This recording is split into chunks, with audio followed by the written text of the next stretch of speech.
L'État belge et l'Europe vous apparaissent-ils comme laïques ou neutres? Comme laïque ou neutre, et je crois que déjà dire laïque, ça ne veut pas dire neutre. Et je ne crois pas qu'ils sont neutres. Et ils sont laïques à leur manière de préparer ou de déclarer la laïcité, comme dans d'autres pays de la planète, je dirais, qui sont laïques aussi, qui se disent laïques, mais d'une manière différente. Je prends le cas du côté pays oriental, comme la Turquie se dit laïque. Et alors qu'on leur reproche de pratiquer la religion, alors Algérie c'est laïque, Tunisie c'est laïque, etc. Et y compris l'Égypte est laïque. Mais une laïcité à leur manière. Et ça c'est autre chose. La séparation entre religion et État est-elle bien assimilée par tous? Est-ce qu'elle est bien assimilée par tous Je crois qu'au niveau peut-être gouvernement, oui. Mais au niveau de la population, peut-être non. Au niveau, moi je dirais, de certaines communautés, elle n'est pas assimilée parce que culturellement, elle est incompréhensible. On n'arrive pas à comprendre, je prends le cas des chrétiens orientaux, y compris des musulmans. Pour un musulman, on ne peut pas être belge sans appartenir à une religion. Et de même, pour un syriaque, d'office, la religion c'est-à-dire que la religion est liée à une identité, y compris culturelle, y compris, je dirais, État, etc. Mais ça, c'est quelque chose de très important qu'il faut, je crois, former certaines, comme je prends même le cas des Syriaques à laquelle j'appartiens, je dirais, à cette communauté, qu'il faut quand même comprendre que certaines personnes n'adhèrent pas à ça. Quel rôle les religions peuvent-elles jouer en matière de cohésion sociale? Dans la cohésion sociale, je dirais chaque religion qui dit à l'autre, personne donc, à l'autre en général, lève-toi et marche, est un facteur de cohésion sociale. Mais toute religion qui rejette je dirais, la présence de l'autre, détruit, je dirais, le fait que l'autre doit se lever pour se mettre debout, est une religion d'intégrisme. Comment éviter le communautarisme religieux? Le communautarisme religieux. Alors là, le communautarisme religieux, nous les Syriaques, on a été victimes de cette communautarisation. Historiquement, je crois que et là, je dirais le danger est là le plus important. C'est-à-dire que l'Empire ottoman a utilisé ce système de communautarisme religieux. Le communautarisme religieux, le danger est ceci. Lorsque on dit à l'autre, écoute, c'est ta vie privée, et en même temps, on est considéré comme seconde zone même. Ce qu'on appelle en arabe la dhimmitude. Et à ce moment-là, vous n'êtes pas citoyen au même pied d'égalité que l'autre, mais vous pouvez faire pratiquer votre religion, vous pouvez à la limite répondre à vos lois, répondre à la personne qui vous représente, qui est le chef religieux, et nous avons un seul interlocuteur, le chef religieux. La communauté n'existe pas. Elle existe, mais au dehors de notre société. Alors là, c'est dangereux. Et c'est à ce moment-là, je prends l'exemple de nouveau, le cas de l'Empire ottoman, c'est lorsque la communauté a réagir ou à devenir beaucoup plus forte que les problèmes vont sortir à ce moment-là. Il y a une méconnaissance à ce moment-là de l'État et de la communauté et de la communauté et de l'État aussi. Et j'espère, aujourd'hui, ce que nous vivons actuellement ici, c'est ce danger-là. Ce danger, il faut absolument détruire ces murs qui se créent entre chaque communauté. L'État belge et l'Europe vous apparaissent-ils comme laïques ou neutres?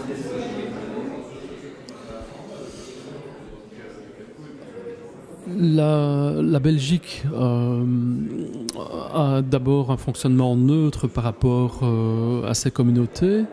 Donc, si on se concerte par rapport à la Belgique, il y a une gestion des cultes, il y a un financement des cultes.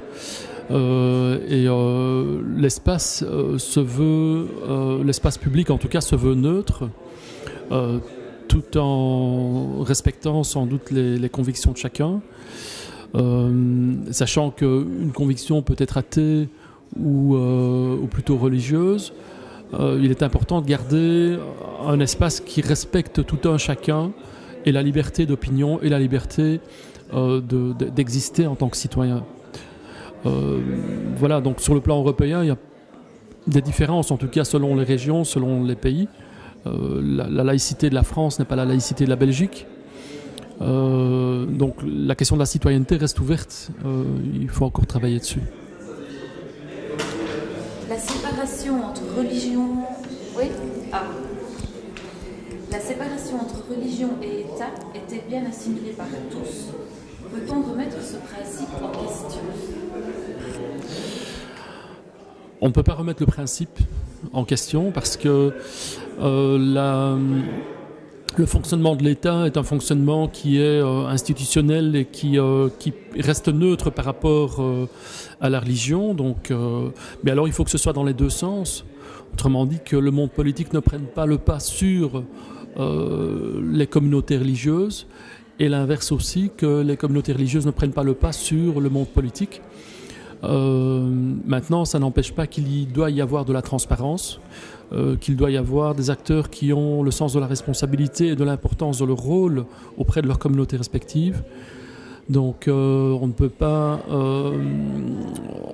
avoir de l'ingérence de l'État dans les communautés spirituelles, tout comme on ne peut pas avoir de l'ingérence des communautés spirituelles ou des leaders des communautés spirituelles dans le monde politique. Il faut à un moment donné redonner la liberté d'opinion, la liberté d'agir dans le monde politique ou dans le monde des communautés spirituelles. Et pour ce faire, il faut qu'il y ait une citoyenneté qui soit saine. Autrement dit, une citoyenneté qui prend en considération qu'il y a des personnes qui ont des convictions spirituelles et il y en a qui n'en ont pas, ou il y en a qui sont agnostiques, et que les convictions politiques ne sont pas nécessairement antinomiques avec les convictions spirituelles. Donc il faut, ça reste à réfléchir, ça reste à penser, à construire. On ne peut pas être dogmatique ni dans le champ du politique, ni dans le champ du religieux. Le dogmatisme, c'est ce qui conduit justement à l'aveuglement et à la méconnaissance d'autrui. Donc il faut laisser la place aux citoyens de s'exprimer, d'échanger, de se connaître, de s'entreconnaître. Et de construire une société où chacun sent qu'il existe, chacun sent qu'il a une plus-value à apporter dans les deux sens. Donc il faut pour cela qu'il y ait assez de personnes qui soient de cette catégorie de citoyens qui se veulent ouverts et qui se veulent dans l'échange. Quel rôle les religions peuvent-elles jouer en matière de cohésion sociale ?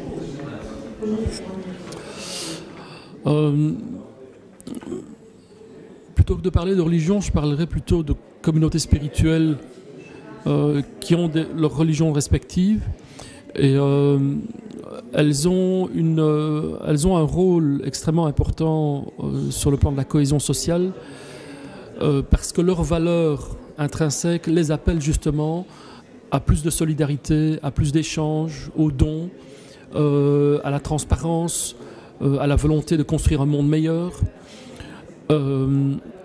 Ceci pour justement éviter que les idéologues ou les manipulateurs ou autres prennent le pas sur les communautés spirituelles.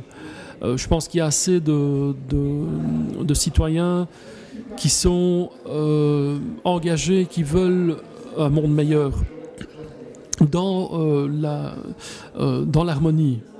Donc on ne peut pas séparer une personne de ses convictions. Elle a des convictions justement parce qu'elle s'est posé peut-être des questions existentielles ou des questions de sens que tout un chacun se pose, et qu'elle s'est construite par rapport à cela, et que donc son identité s'inscrit dans cette société qui est faite de multiples communautés ou de multiples personnes qui ont des convictions variées, et que cette émission fait que on peut construire une société où il y a plus de cohésion et où tout un chacun est un peu comme une pièce du puzzle qui fait qu'il y a une société qui est viable et qui contribue au mieux vivre ensemble. Dernière question, mais qui rejoint votre réponse juste ici.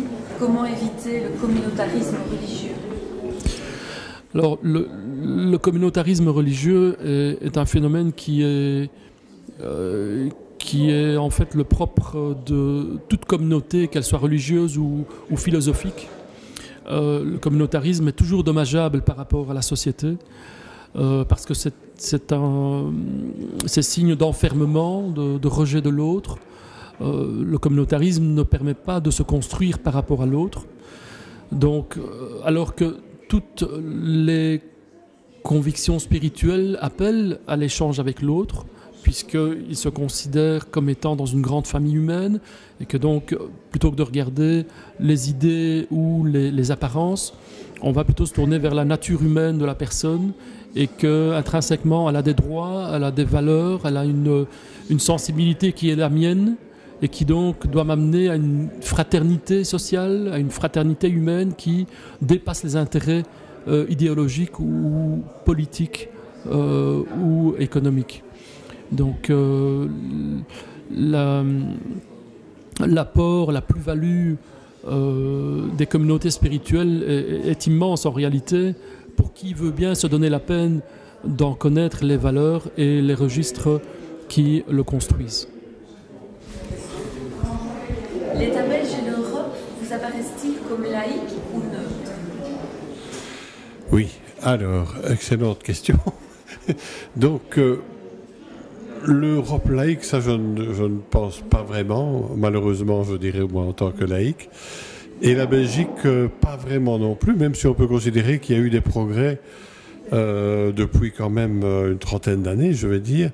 Et je dirais qu'elle n'est pas laïque dans ce sens qu'il y a encore quand même un certain nombre de choses qui ne correspondent pas à ce qu'est un État laïque, c'est-à-dire un État où il y a une séparation entre justement l'État et les religions ou les églises, quoi. Donc, je pense notamment au financement des cultes, on peut dire, et surtout le financement au niveau de l'enseignement, de l'enseignement libre catholique, quoi, qui représente quand même des sommes assez considérables. Voilà, donc voilà un exemple. Il y a d'autres éléments qu'on pourrait citer, mais ce sont quand même des aspects importants. Et donc là, je pense que il y a d'ailleurs un combat mené, qui est d'ailleurs mené pour le moment avec des difficultés, sans doute, puisque tout le monde, ça n'arrange pas tout le monde que l'on promeuve ce genre de position, quoi.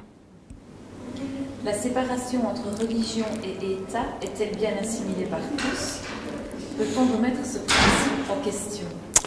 Évidemment, en tant que laïc, oui. Moi, je remets ce point-là en question, effectivement, parce que je répète, la laïcité n'est pas du tout anti-religieuse. Hein. Je dirais même que l'État laïque, peut-être un peu suivant le modèle un peu français, quoi qu'on doit l'adapter à la Belgique, mais est quelque part une garantie pour l'existence des religions et donc la possibilité pour les religions de se développer comme elles le souhaitent.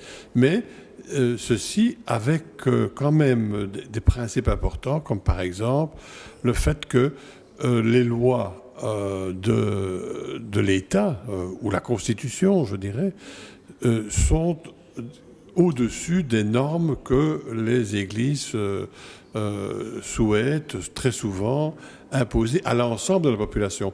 Que les religions, dans le cadre de la religion, dans le cadre des croyants, proposent des restrictions, c'est évidemment leur droit, au nom de dogmes ou de règles qu'elles se sont fixées, mais que ces règles-là tendent à s'imposer à l'ensemble de la population, ça évidemment, ça ne dérange comme laïque. Hein. Bon, voilà.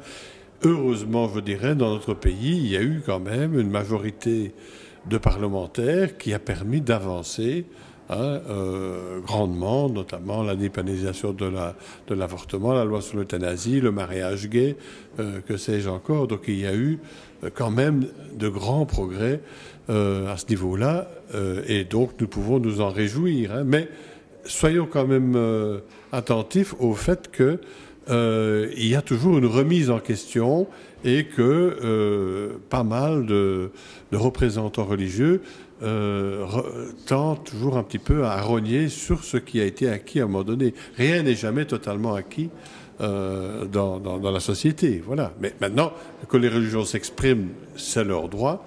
Mais nous considérons que dans la manière dont les représentants ou la communauté souhaitent vivre, qu'elles le vivent dans la sphère privée, c'est tout à fait normal et légitime, mais que ne cherche pas à s'imposer à l'ensemble des concitoyens qui ne se retrouvent pas dans ces convictions-là, quoi. Voilà.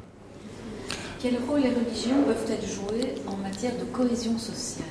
Ah, mais ça, je le reconnais très volontiers, un rôle positif, parce qu'il y a justement du lien qui vient de par la communauté de point de vue, je dirais. Bon, les gens se retrouvent, ils peuvent parler, s'exprimer. Il y a de la, comment dirais-je, tout un réseau associatif qui est là et qui soutient les personnes les plus qui sont en difficulté. Donc là, je crois que c'est effectivement tout à fait positif. Et puis, elles permettent aussi de rassurer, peut-être parce que les religions ont quand même ce rôle-là.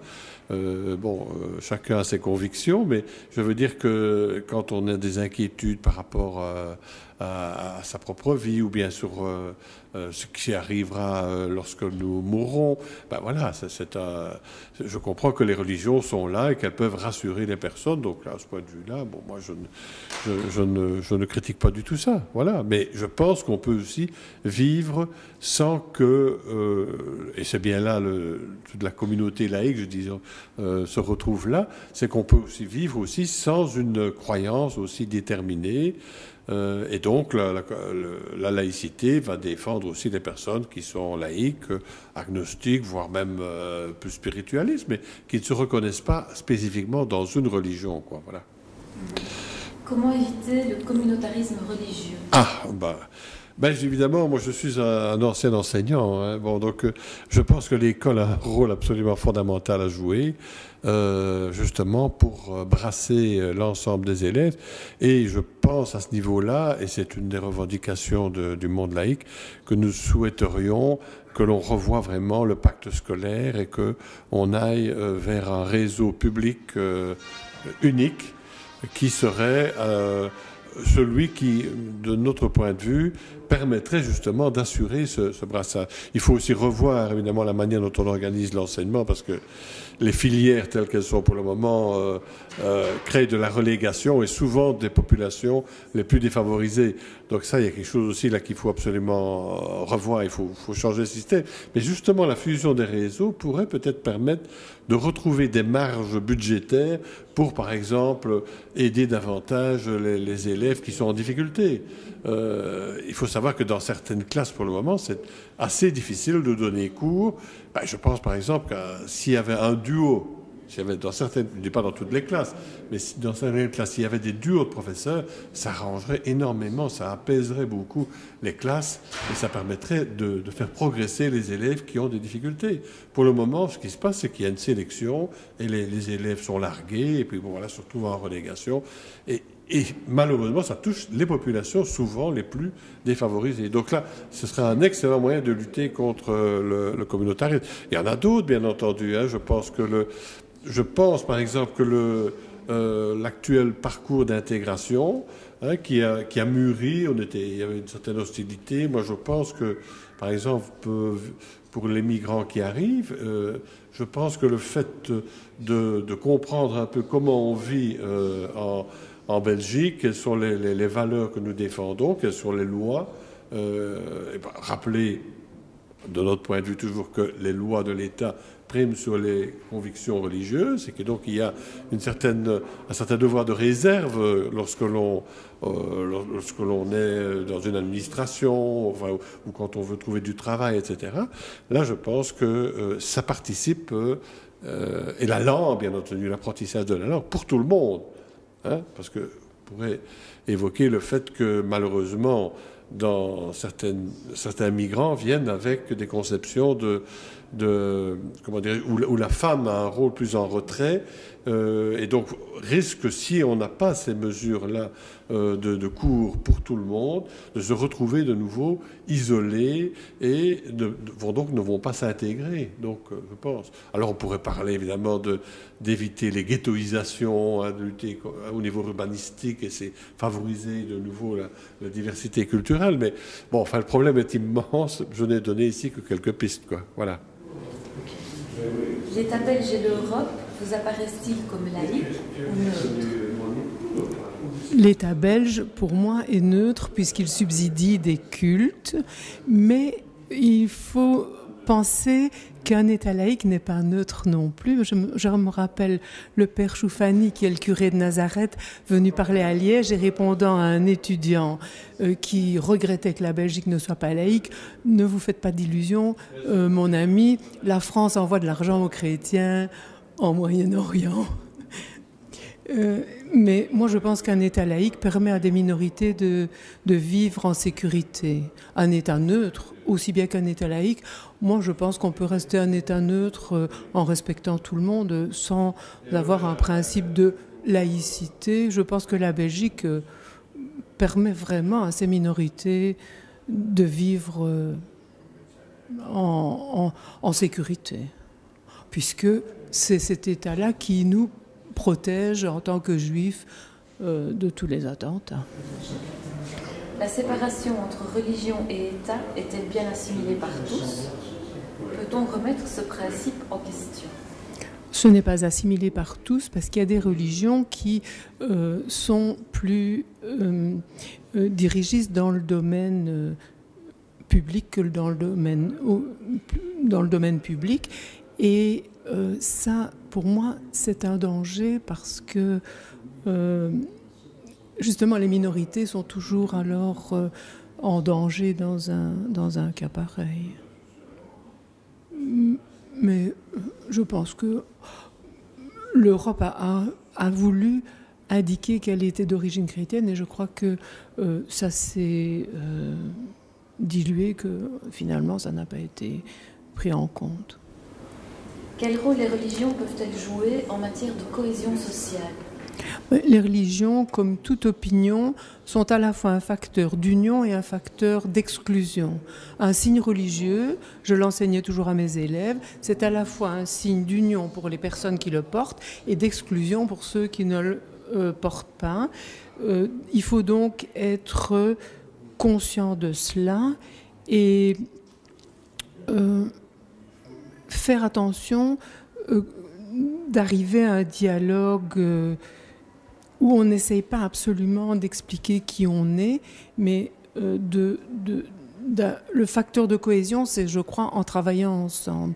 Je crois, par exemple, que les catholiques en Belgique ont une action très forte dans le domaine social. Les protestants, quand on voit les émissions en France, sont vraiment branchés sur le social. Et à ce moment-là, je pense que ils s'adressent à toutes les communautés qui existent. Et en ce qui concerne le judaïsme, à propos de la première question, on voit qu'à Anvers, les juifs qui sont terriblement typés, comme dans Rabbi Jacob, se sont intégrés dans la société les a intégrés, ils sont intégrés, ils ont intégré les lois de la cité. Et quand, par exemple, en France, un grand rabbin a voulu inciter les gens à respecter une fête plutôt qu'une loi électorale, il a été recadré. Comment éviter le communautarisme religieux? Je n'ai pas de solution. C'est toujours le danger, évidemment. C'est toujours le danger. Moi, je crois en l'enseignement. En l'enseignement, il y a un danger même avec l'enseignement religieux juif. Moi, je ne connais que celui-là. C'est qu'il ne mélange pas assez les jeunes. Et les jeunes ne connaîtront la mixité que quand ils arriveront à l'université, s'ils sont restés jusqu'à 18 ans. Bien sûr, ils auront une culture extraordinaire, mais on s'aperçoit qu'ils l'abandonnent vite. Ils sont vite intégrés dans la majorité et ils ils se fondent assez vite dans la société, mais il y a toujours un danger, toujours le même, quand on veut donner une orientation, il ne faut pas qu'elle exclue les autres, mais moi, je n'ai pas de solution. L'État belge et l'Europe vous apparaissent-ils comme laïques ou neutres? L'État belge et l'Europe, ce sont déjà deux choses très différentes. Et je pense que dire laïque, encore faut-il s'entendre sur le contenu du terme, et neutre, c'est un peu la même chose. Je pense que la Belgique a une laïcité, un système de laïcité tout à fait unique. La laïcité à la belge, c'est quelque chose de tout à fait unique dans ce système, avec une séparation de l'Église et de l'État, et pourtant une relation privilégiée avec certains cultes et un encadrement, aussi un accompagnement de certains cultes. Alors, on ne peut certainement pas dire qu'il y a une neutralité. Je pense même qu'il y a la volonté, en tout cas, d'avoir accompagné comme facteur d'harmonie, facteur de cohésion sociale, les religions historiques, en tout cas au départ de la Belgique, et progressivement de suivre le mouvement de l'évolution de la société belge, qui a, au départ de quelques cultes reconnus, a ajouté progressivement l'orthodoxie, le bouddhisme maintenant, la laïcité, la morale laïque. Voilà, ce sont autant d'avancées, de progressions qui montrent que il n'y a certainement pas de neutralité, mais il y a une volonté d'avoir un cadre de cohésion et de dialogue au niveau de l'État. Dans le même temps, il y a une séparation totale entre l'Église et l'État. L'État ne s'immisce pas dans les affaires internes des cultes. La seule chose que l'État attend, c'est que les cultes soient soumis aux règles de droit, respectent la Constitution et les lois du peuple belge. Ça me paraît tout à fait normal et fondé. Et en même temps, empêche les religions de s'immiscer dans la sphère politique. Alors c'est un grand débat parce qu'en réalité, on a tendance à dire qu'il faudrait que ce soit totalement séparé et totalement renvoyé dans la sphère privée.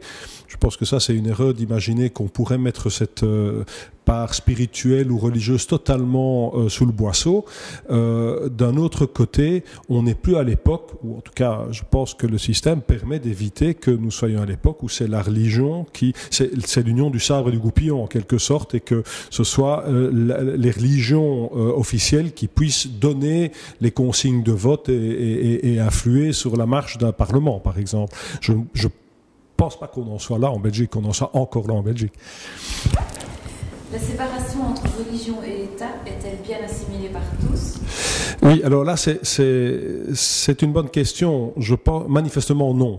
Manifestement non, parce que aussi bien dans certains courants, on estime que l'État n'est pas, il n'y a pas une assez grande césure entre les deux. Et dans d'autres, on a un peu l'impression que l'État n'assume pas ses devoirs et ses obligations par rapport à ses citoyens aussi, et qui forment, disons, les institutions et les courants religieux et qui sont des citoyens belges à part entière. La difficulté qu'il y a, c'est que nous avons un système tout à fait unique et spécifique. Quelques pays d'Europe sont en train de lorgner un petit peu vers notre système, par exemple de financement des cultes, qui crée parfois des confusions, mais qui permettent aussi d'éviter un certain nombre de césures totales où on assiste finalement à disons, tout peut se faire parce que c'est tout à fait caché, dissimulé. Le problème de la Belgique, c'est qu'avec l'évolution de ces dernières décennies et l'évolution de la population et des migrations et ainsi de suite, il y a tout un champ du religieux qui n'apparaît nulle part et qui n'est pas pris en considération par les structures historiques et classiques des relations Église-État. Et là, effectivement, ça pose question parce que d'un autre côté, on ne peut pas élargir à tout groupe religieux qui apparaît, en tout cas peut-être pas immédiatement, et d'un autre côté, dire que ce soit totalement renvoyé à la sphère privée, c'est prendre un risque quand même pour la cohésion sociale. Quel rôle les religieux peuvent-elles jouer en matière de cohésion sociale? Alors moi, je suis toujours très attaché au système belge parce que, curieusement, ça remonte à Napoléon. Et alors j'aime bien cette idée parce que Napoléon, c'était loin d'être un naïf. Quand Napoléon imaginait un système aussi où il y avait un accord avec les religions, à l'époque c'était la religion catholique bien entendu, mais qu'il y avait un accord avec la religion, c'était dans l'idée les religions sont des facteurs de cohésion sociale et des instruments peuvent contribuer à la pacification des populations. Bon. Et je me dis, tiens, là, il y a quelque chose qu'on a probablement perdu de vue, c'est que si l'État se montre respectueux des religions, voire même soutient dans certaines mesures, avec un cadre très strict, et là, il doit y avoir aussi des possibilités de contrôle aussi, certains cultes, il y a un devoir de loyauté, je pense, de ces cultes vis-à-vis de la nation, vis-à-vis de l'État. C'est-à-dire qu'elles doivent contribuer à amener leurs adeptes, en tout cas, à pouvoir vivre leur foi de la manière la plus harmonieuse, dans le respect de la réalité sociale qu'est la composition de la Belgique, de la population belge. Et ça, c'est effectivement quelque chose qui a probablement été un peu perdu de vue, ou en tout cas qui est difficile à assumer maintenant. Peut-être parce que dès qu'on parle de religion, d'office on est dans un cadre idéologique, et même les débats au niveau sont très vite politisés. Et donc on a tendance à très vite être dans de l'opposition, de la confrontation, de la victimisation, de la caricature, enfin autant d'éléments qui ne sont pas faciles à gérer au niveau de la base.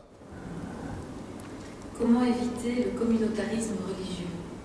Je pense que la meilleure façon d'éviter le communautarisme religieux, c'est d'une part d'intégrer les croyants comme des citoyens à part entière, de s'assurer qu'on ne laisse pas faire tout et n'importe quoi sous couvert d'une étiquette, c'est une religion, c'est un culte ou ainsi de suite. Je pense que par exemple, on a eu un exemple il n'y a pas tellement d'années avec l'église de Scientologie qui se présente comme une religion et un mouvement, et puis là il y a une procédure judiciaire et ainsi de suite.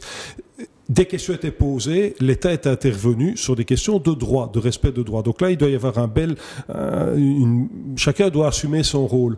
Mais par contre, comme vecteur de cohésion, vraisemblablement que si on suit davantage la formation des ministres de culte, et là je pense qu'il peut y avoir des interpellations à ce sujet-là.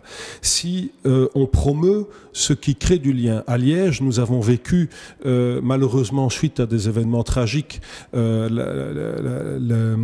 l'explosion de la rue Léopold, une célébration interconvictionnelle, c'était une première en Belgique, et où l'on a vraiment voulu mettre en avant ce lien qui nous rassemble malgré les convictions spirituelles ou philosophiques des uns et des autres.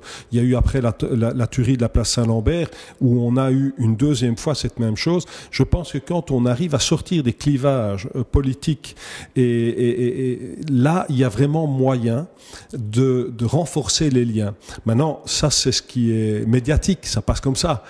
Après, il faudrait promouvoir tout ce qui est au niveau des individus, au niveau des groupes, des relations, par exemple dans un quartier où il y a une mosquée, une synagogue, un temple, que sais-je, eh bien de promouvoir des rencontres et tout pour vraiment permettre que les personnes apprennent à se connaître et peut-être à s'apprécier dans leur diversité, leur richesse. L'État belge et l'Europe vous apparaissent-ils comme laïques ou neutres ? Il est évident que la laïcité est une valeur qui se revendique par beaucoup de pays européens. Donc effectivement, et il suffit de voir toute la discussion sur les racines chrétiennes de l'Europe pour se rendre compte qu'effectivement la laïcité est très présente. La séparation entre religion et État est-elle bien assimilée par tous ? Peut-on remettre ce principe en question ? En tout cas, en Belgique, la séparation entre l'Église et l'État, oui, à la fois de la part de l'Église, mais aussi à la fois de la part de l'État. En tout cas, en ce qui concerne l'orthodoxie, la religion chrétienne d'une manière générale, L'État ne se mêle pas du tout de l'organisation des cultes, etc. Finance, on peut en discuter, mais bon, c'est comme ça. Et effectivement, je me souviens d'une réception organisée par Laurette Onkelings à l'époque où elle était ministre de la Justice et où elle avait réuni tous les responsables religieux. Et elle avait commencé par dire « Je vous invite à titre amical et pas du tout pour vous dire ce que vous devez faire ». Donc là, je crois qu'il y a effectivement ce respect des choses qui existent et qui est extrêmement important. Quel rôle les religions peuvent-elles jouer en matière de cohésion sociale ? Mais l'histoire a montré que les religions sont des éléments de cohésion. Ils peuvent être aussi des éléments de division, bien sûr. Mais au sein d'une communauté, le principe même de la spiritualité est celui de trouver une cohésion sociale. Et bien avant qu'on invente l'expression, l'essentiel, c'est le vivre ensemble. Comment éviter le communautarisme religieux ?